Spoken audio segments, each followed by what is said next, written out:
नमस्कार विद्यार्थी मित्रांनो, आपलं स्वागत आहे महोदय 20M या चॅनलवर. तर वळूया आपल्या सरळ 1.3 वर, जिथे आपण आज शिकणार आहोत ग्रॅमर्स रूल. तर बघा, ग्रॅमर्स रूल मध्ये हे सूत्र आहे x plus by equal to c1, a2x plus b2y equal to c2. इथे 1 1 1 आणि इथे 2 2 असे लिहायचे. समीकरण 1 साठी आपण असं डिनोट केलं आहे की 1 आणि समीकरण 2 साठी त्या 2 2 लिहिलेला आहे. बघा, याची मांडणी सूत्र तुम्हाला आधी पाठ करावं लागेल. पाठ करण्याची आवश्यकता नाही आहे, मी तुम्हाला शॉर्ट ट्रिक सांगणारच आहे. डी साठी a1 b1 a2 b2, dx साठी c1 b1 c2 b2 आणि dy साठी a1 c1 a2 c2. D ची मांडणी करताना हा पहिला डब्बा, हा पहिला रो, असा कॉलम तुम्ही मांडू शकता. त्यानंतर dx साठी c1 b1 c2 b2, right. त्यानंतर dy साठी a1 c1 आणि a2 c2. अशा प्रकारे तुम्ही लक्षात ठेवू शकता परीक्षेत लिहिताना, म्हणजे तुमचा लिहिताना गोंधळ होणार नाही. त्यानंतर याच्या जेव्हा आपण सोडून डिटर्मिनंट सोडून उत्तर काढतो, तर त्याची मांडणी अशी केली जाते. लास्ट x चं उत्तर काढायचं असेल तर dx छेदात d, आणि लास्ट y चं उत्तर काढायचं असेल तर dy छेदात d. d ची किंमत आपण या सूत्रानुसार काढूया आणि dx ची किंमत या सूत्रानुसार काढूया आणि dy ची किंमत या सूत्रानुसार. a1 c1 a2 c2. तर बघा विद्यार्थी मित्रांनो, मांडणी कशी करायची. हे समीकरण 1 आणि समीकरण 2 आहे आणि हा सरळ 1.3 चा 6वा प्रश्न आहे. तर बघा, सुरुवातीला a1 मानूया, यास a2 मानूया आणि याला b1 मानूया आणि यास c1 मानूया. इथे सुद्धा सेम, फक्त 2 लिहायचे. 1 च्या जागी a2 b2 आणि इथे c2. बघा विद्यार्थी मित्रांनो, तुम्हाला ही पद्धत फास्ट समजणार, गोंधळ होणार नाही. तर बघा, डी साठी a1 ची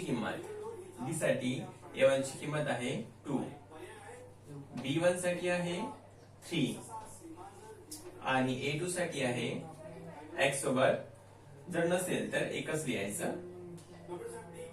आणि b2 साठी आहे -1/2. आधी याला आपण सोडून घेऊया. 2 into -1/2, 2 into -1/2, minus sign compulsory. असा गुणाकार झाला, आता तिरपा गुणाकार असा. 3 into 1, 3 into 1. बघा, 2 into -1 -2/2, -3 into 1, 3 into 1 3. याचं उत्तर निघणार विद्यार्थी मित्रांनो. बघा, याला जर आपण भागलं -2 ला 2 ने, तो उत्तर मिळणार इथे -1 आणि -3 जसे आहे तसे. मायनस मायनस प्लस होता म्हणून आपण काय लिहू, 1 + 3 4, मोठ्या संख्येचे चिन्ह मायनस. त्यानंतर याला सोडूया dx ला. c1 ची किंमत आहे इथे 2, b1 ची किंमत आहे 3, c2 ची किंमत आहे इथे 1/2 आणि b2 ची किंमत आहे -1/2. याला सोडूया विद्यार्थी मित्रांनो. बघा, 2 into -1/2, 2 into -1/2, minus sign compulsory. 3 into 1/2, 3 into 1/2. तर बघा विद्यार्थी मित्रांनो, बघा इथे भाग जातो तर उत्तर येणार -2 ला 2 ने भाग दिला -1, -3/2. याला जर आपण तिरपा गुणाकार केला तर आपण 1 मानूया. इथे तिरपा गुणाकार काय होणार बघा विद्यार्थी मित्रांनो, -1/2 -2, मायनस साइन जसा आहे तसा 3 आणि 2 into 1 2, minus minus plus -5/2. Okay. त्यानंतर किंमत काढूया dy ची. तर बघा, काढूया इथे. ही किंमत झाली कशाची, आपल्या dx ची. ही किंमत कशी झाली आपली, d ची. तर इथे लिहून टाकूया. d ची आहे -4 आणि dx ची आहे -5/2. त्यानंतर काढूया dy ची किंमत. a1 ची किंमत आहे इथे 2, त्यानंतर c1 ची आहे 2, a2 ची आहे 1 आणि c2 ची आहे 1/2. याला सोडूया. जागा नसल्यामुळे थोडं खाली लिहितो मी. 2 into 1/2 minus 2 into 1 what 2 2 into 1 2.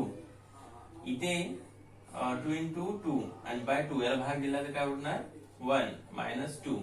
इथे मोठ्या संख्येचे चिन्ह देऊया -1 म्हणजे इथे उत्तर निघाला आपला dy चं. dy equal to -1.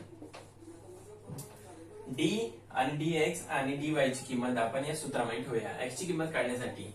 तर बघा विद्यार्थी मित्रांनो, dx ची किंमत आहे आपली -2 -5/2 -5/2 आणि छेदामध्ये d ची किंमत आहे -4. -4 ला वर नेऊया काय होते बघा.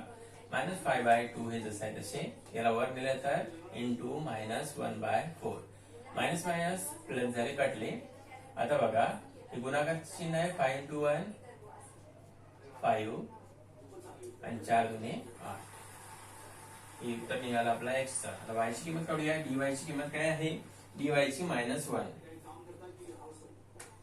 आणि d ची किंमत आहे -4. इथे सुद्धा मायनस मायनस काय होते गेटिंग कॅन्सल. y ची उत्तर येते आपला 1/4. तर बघा विद्यार्थी मित्रांनो, इथे आपल्याला x आणि y ची किंमत मिळालेली आहे. x, y. x ची किंमत आहे आपली बघा 5/8 y ची किंमत आहे आपली इथे 1/4. आज जाणून घ्या सराव संच 1.3. त्यात आहे सुरुवात डिटर्मिनंटची म्हणजे मराठीत म्हणूया निश्चयाची. तर त्याला कसं सोडवायचं बघूया विद्यार्थी मित्रांनो. पहिलं उदाहरण बघूया. इथे बघा सुरुवात कशी करायची गुणाकाराची मी तुम्हाला बाणाने दर्शवतो. पहिली स्टेप ही, दुसरी स्टेप ही आणि परमनंट मायनस साइन मला देणं आवश्यक आहे. तर याला आपण सोडून बघूया. बघा -1 into 4 -1 into 4 मायनस कंपल्सरी देणं आवश्यक आहे. त्यानंतर आहे 7 into 2 4 into -1 what -4 मायनस आणि 7 दुने 14. मायनस मायनस प्लस होतं पण मोठ्या संख्येत चिन्ह देणं आवश्यक आहे. इथे मायनस मायनस प्लस म्हणजे 18 झाले आणि मोठ्या संख्येत चिन्ह आपण इथं मायनस दिला. त्यानंतर दुसरं उदाहरण बघूया. 5 into 0 5 into 0 मायनस 3 into -7 बघा 3 into -7. याचं उत्तर बघूया विद्यार्थी मित्रांनो. 5 into 0 0 मायनस 3 into 7 बट -7 7 21 आणि याचं मायनस चिन्ह देऊया तर -21 होणार. मायनस मायनस प्लस म्हणजे 21 उत्तर येणार. आता तिसरं उदाहरण बघूया विद्यार्थी मित्रांनो. 7/3 गुणिला बघा असं आपण करतो ना तिरपा गुणाकार. 7/3 गुणिला 1/2 मायनस चिन्ह compulsory. 5/3 गुणिला 3/2 3/2.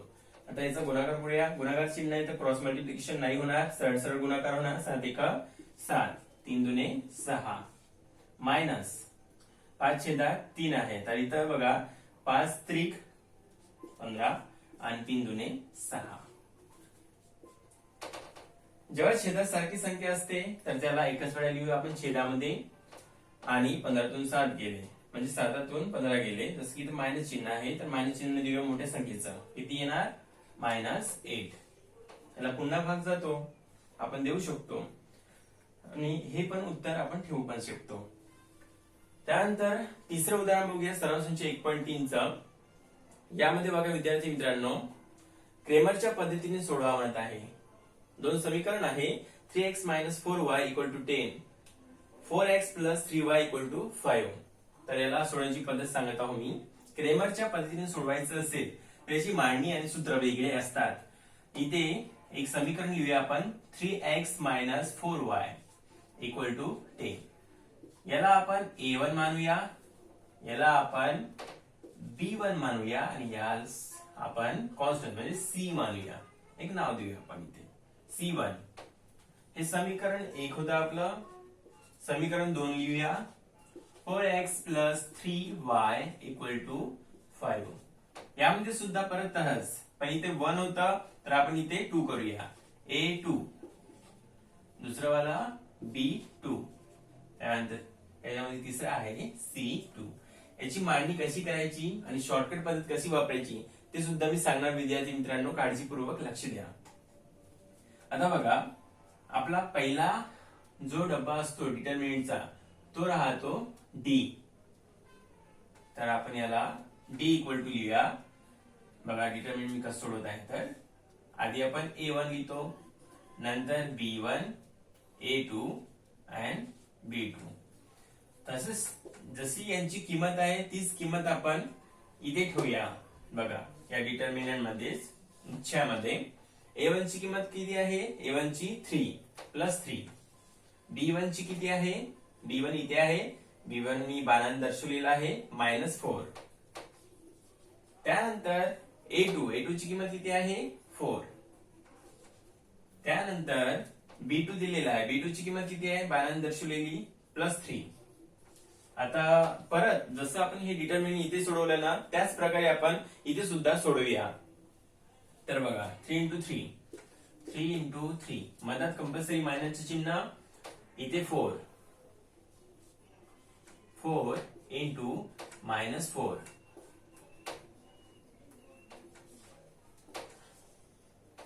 Three into 3 what? 9 minus sign 4 चोक 16. पण व्हॉट 4 चोक 16 इथे मायनस चिन्ह आहे म्हणजे -16. मायनस मायनस प्लस होणार, 16 अधिक 9 किती 25. तर हे आपलं डी ची किंमत मिळाली इथे.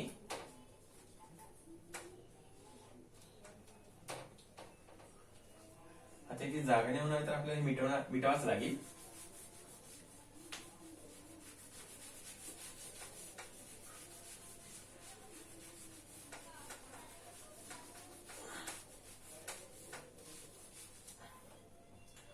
तर बघा विद्यार्थी मित्रांनो, इथे आपण जो डी काढला तो 25 आला. त्यानंतर आपल्याला dx काढावं लागते आणि dx ची मांडणी कशी राहते ते पण बघून घ्या. पुन्हा परत डिटर्मिनंट. आता बघा इथे आपल्याला एक डिटर्मिनंट असंच बनवायचं जसं आपण डी बनवला. दुसरा आहे स्टेप, आधी c1 नंतर b1, c1 b1, त्यानंतर c2 b2. परत त्याच्या किमती बघून आपण ठेवू शकतो. जसं की c1 ची किंमत आहे इथे 10, b1 ची किंमत आहे -4. त्यानंतर इथे पुन्हा परत बघूया c2 आहे, c2 ची किंमत किती आहे 5 आणि b2 ची किंमत किती आहे +3. याला सोडून बघूया आपण, म्हणजे dx ची किंमत आपल्याला मिळणार 10 गुणिला 3 मायनस चिन्ह कंपल्सरी -4 गुणिला 5 2 30. आता बघा मायनस चिन्ह याला आपण आतमध्ये सोडून घेऊया. 5 चोक 20 पण -20. आता हे मायनस मायनस प्लस होणार, 30 अधिक 20 व्हॉट 50. मोठ्या संख्येचे चिन्ह परत, ही आपली dx ची किंमत मिळाली. त्यानंतर काढूया dy ची मांडणी कशी असते विद्यार्थी मित्रांनो लक्ष द्या. dy ची मांडणी करताना आपण 3 लास्ट मध्ये 10 मग 4 मग लास्ट मध्ये 5 असं घ्यायचं. तर त्याला लिहिताना कसं करायचं बघा, a1 c1 a2 c2 याचे अंक लिहून घेऊया आपण.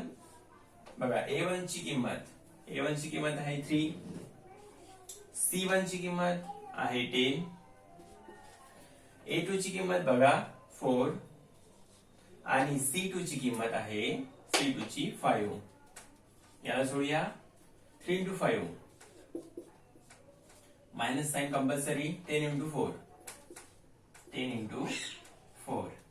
याला सोडूया 5 3 15 मायनस साइन जसं आहे तसं आणि 10 गुणिले 4 40 म्हणजे किती येणार 15तून 40 म्हणजे 40 मधून -40 मधून 15 गेले किती 25 पण मोठ्या संख्येत चिन्ह परत हे उत्तर मिळालं आपल्याला dy चं